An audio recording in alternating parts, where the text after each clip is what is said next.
Um dia, alguém me perguntou alguns dias atrás o que é Isru Hag. Falei, Isru Hag é a origem do termo cinzas, dia de cinzas.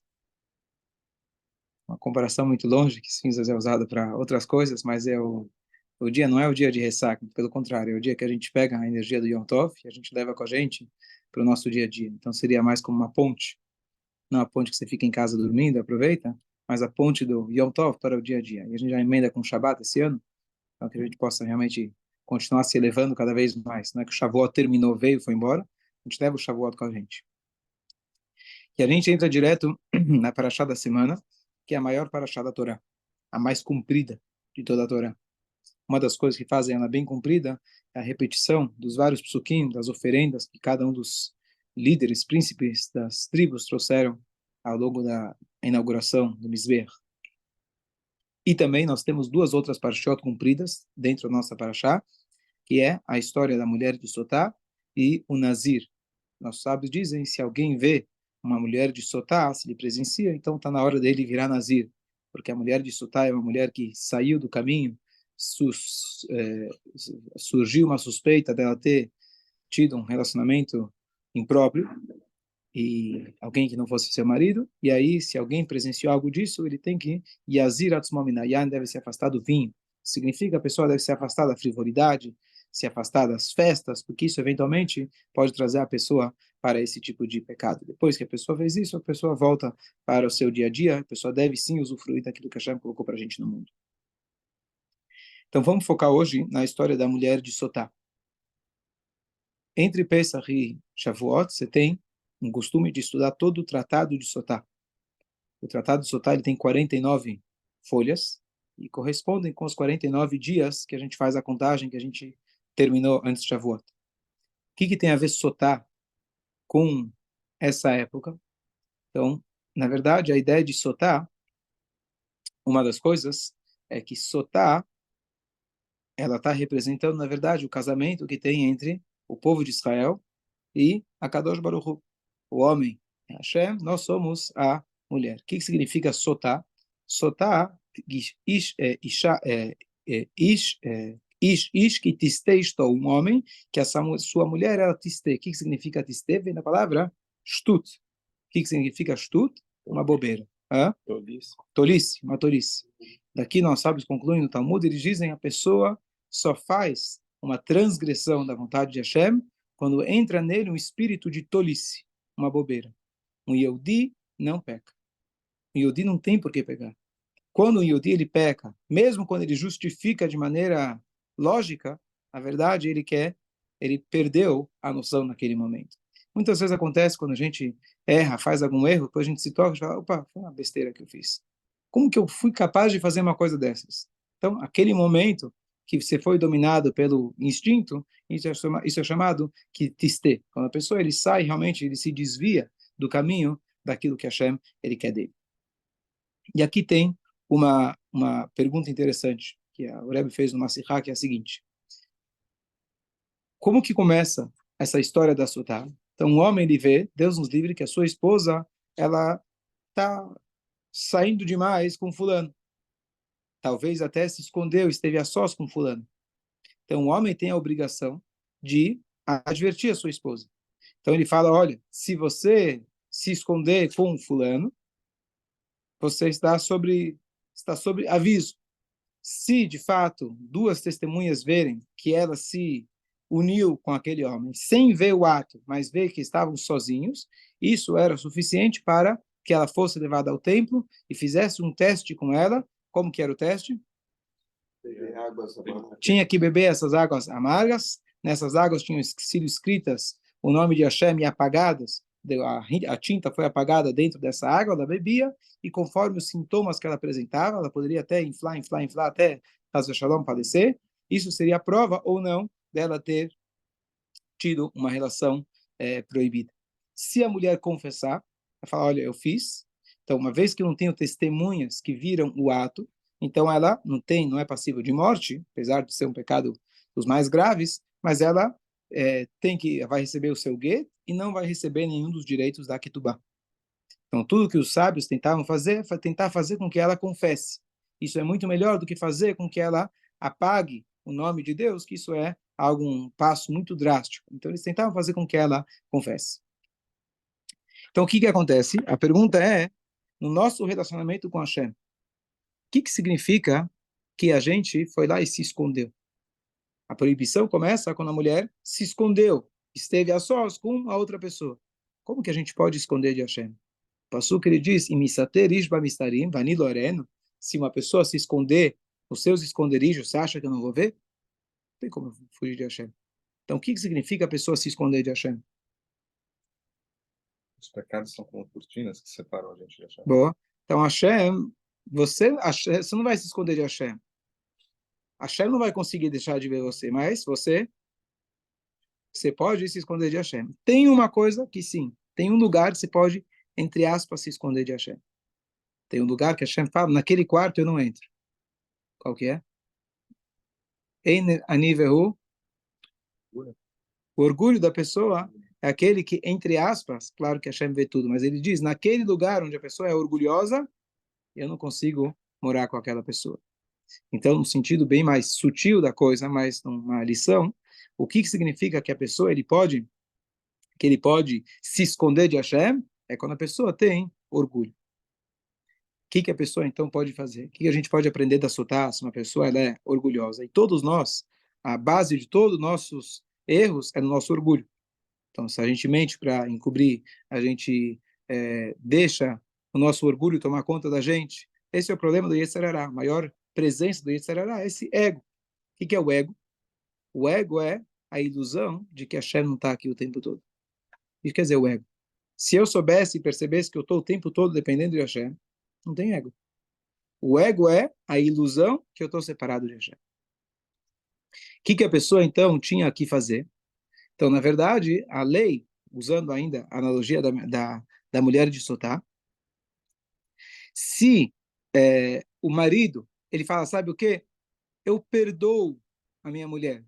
Não perdoo o ato que ela fez, mas eu perdoo, olha, eu tinha te advertido, esquece. Ele tem esse direito, a mulher não ia mais tomar daquela água. Ele tinha esse direito de falar, ela está perdoada, e a mulher não tinha que tomar dessa água. E assim você não precisava pagar o nome de Hashem. O que significa isso? Que enquanto a Megillah, enquanto o livro não foi apagado, ainda dá para recuperar. O que significa para nós o livro ser apagado? Aqui tem uma explicação clássica da Hassidut. Como que eram feitos os 10 mandamentos? Eles não eram escritos sobre a pedra, eles eram gravados. Qual a diferença de uma escrita para algo que é gravado? A tinta e o papel eles são separados. Quando está gravado, A própria pedra, o próprio vácuo da pedra é a pedra. A escrita e a pedra é uma coisa só. Enquanto a tinta, por mais que ela está grudada, e mesmo que quando você vê às vezes numa Torá está um pouco borrada, porque ele teve que apagar, ele teve que raspar, então você vê ainda o resto da tinta, mas a tinta essencialmente é algo separado do clav, da própria, da folha, do pergaminho. A pergunta é, qual é o nível de conexão que você tem com a Hashem?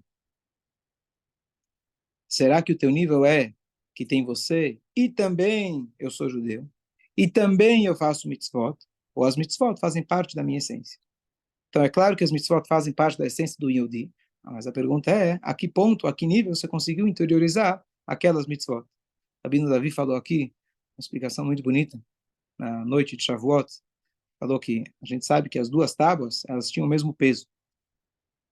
Mas se a pedra ela era gravada, significa que você tem que tirar pedaço de pedra. De um lado você tinha quantas letras? Do lado esquerdo você tem 26. No lado direito, não me engano, 100 e poucas letras. É muito, muito mais. A esquerda é só não matar, não roubar. Pelo menos era muito mais letras. Então a pergunta é como que elas vão ter o mesmo peso? Quanto mais escrita, menos pedra, elas deveriam ter o mesmo peso. E aí deu a explicação famosa do Mabit, que ele fala de que tinha menos letras, mas o tamanho da fonte, em vez de ser 12 Arial, ele era 45. E assim ela compensava, por mais que eram menos letras, as letras eram maiores, mais grossas, tamanho maior. E aí elas equilibravam, tinham o mesmo peso. O que significa isso? Que o lado esquerdo, Hashem escreveu bem grande, Lotignov, não matar, não roubar. Às vezes a pessoa pode pensar, eu sou muito religioso, eu com Deus. Algumas mitzvot Hashem colocou bem grande, fazendo questão de que você tem que tomar a devida atenção para essas mitzvot.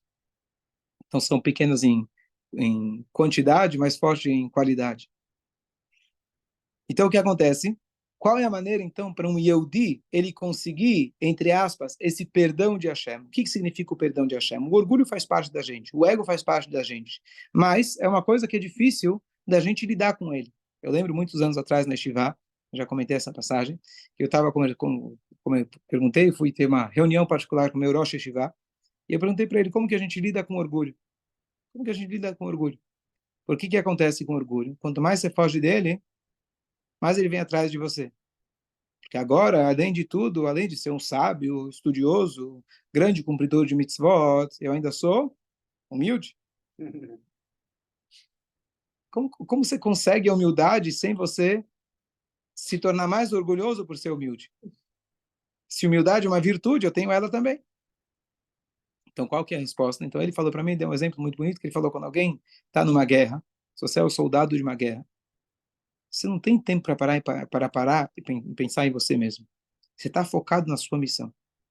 Se você estiver focado na sua missão, você não vai parar para pensar, será que eu já sou humilde? Não, será que eu sou orgulhoso? Você não tem esse tempo, você não se dá o luxo de parar para pensar em você mesmo.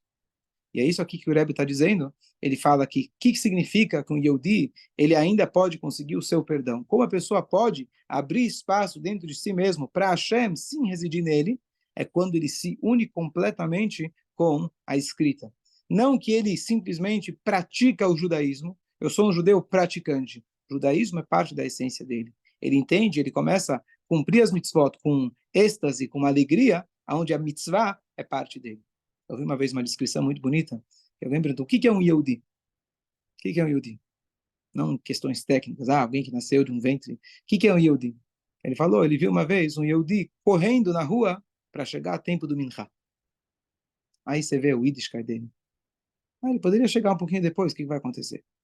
Mas aquela energia que ele fala, não, eu preciso correr para chegar e não perder um minuto do meu estudo, da minha reza, isso é lá que você vê o Yehudi. Então a ideia que a gente pode tirar da Sotá é, enquanto a Megillah não foi apagada, como que eu vou garantir que ela não vai ser apagada? Fazendo ela de uma maneira que não seja uma tinta sobre o papel, e sim que a Torá, o judaísmo, faz parte de mim mesmo, ela pode eliminar o nosso orgulho. Claro que isso é um caminho para a vida inteira, mas se a gente tiver com essa conexão, a gente vai estar muito mais protegido daquele Ruach Shtut, aquele espírito de bobeira que às vezes toma conta da gente. Se a gente estiver completamente imerso, conectado com a Torá, a gente vai ter essa conexão e o nosso orgulho ele tende a diminuir. Ou pelo menos a gente foca menos no orgulho e a gente está focado na nossa missão. Dúvidas?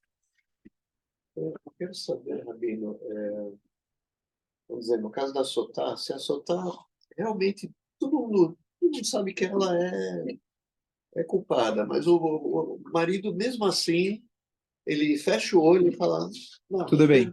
eu perdoo, quero saber. Poderia ter um caso assim, que Sim. não, chama-se condomínio. Mas o marido, vamos dizer, tanto que ele tá cego pelo Boa amor. pergunta. Então a Halachá fala, tem uma discussão se o homem deve ou não advertir a sua esposa de maneira geral. E a Halachá fala que Deus nos livre, se você vê que a mulher está saindo do caminho das tzniut, você tem a obrigação de adverti-la. Você tem a obrigação de adverti-la. Isso que o marido não faz, o pessoal Às vezes o Beidin pode, o o Beidin pode fazer. O Beidin Beidin pode fazer. O Beidin pode advertir. Vai passar por Pode, cima do... pode. Entendi. Vi na Mishnah que se tivesse testemunha ocular do ato, Sim. ou o marido teve alguma relação com a mulher enquanto ela estava no processo, a água soltar não fazia efeito. Que era Sim. mais sério ainda, porque daí se fez apagar o